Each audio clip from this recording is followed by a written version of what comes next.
Comme des réfugiés, à Wuhan, la lutte des habitants confinés pour se nourrir.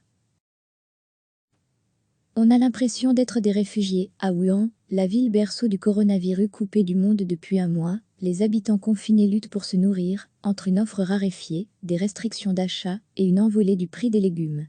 Son quartier a été verrouillé sans préavis. Go Jing, une jeune femme de 29 ans, est désormais cloîtrée chez elle.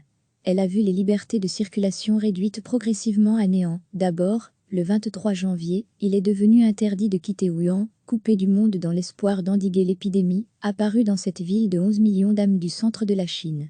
Puis, les habitants n'ont plus eu le droit de quitter leur complexe résidentiel ou bloc d'habitation qu'une fois, tous les 3 jours.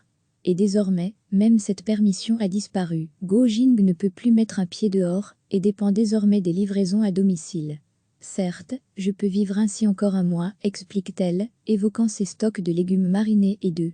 Tous n'ont pas cette chance. Pour les millions de Chinois piégés à Wuhan, l'interdiction de quitter sa résidence suscite d'angoissantes questions pratiques.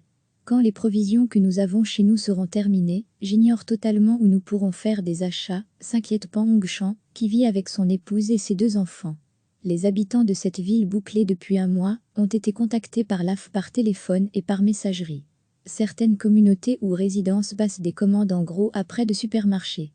Rien de tel dans le voisinage de Monsieur Pan. Tout le monde s'en fiche, se désole-t-il auprès de l'AF. Notre petit de 3 ans n'a même plus de lait en poudre. Pan Hongshan est dans l'impossibilité de transmettre des médicaments à ses beaux-parents octogénaires habitant un autre quartier. On a l'impression d'être des réfugiés, commente-t-il, amer.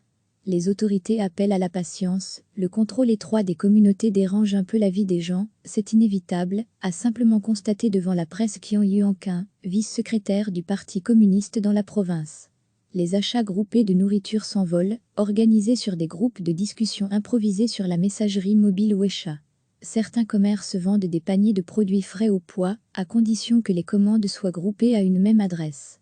Dans le quartier de Go Jing, on peut acheter 6,5 kg de légumes de 5 variétés, dont des patates et des choux, au prix fort de 50 yuan, 6,60 €.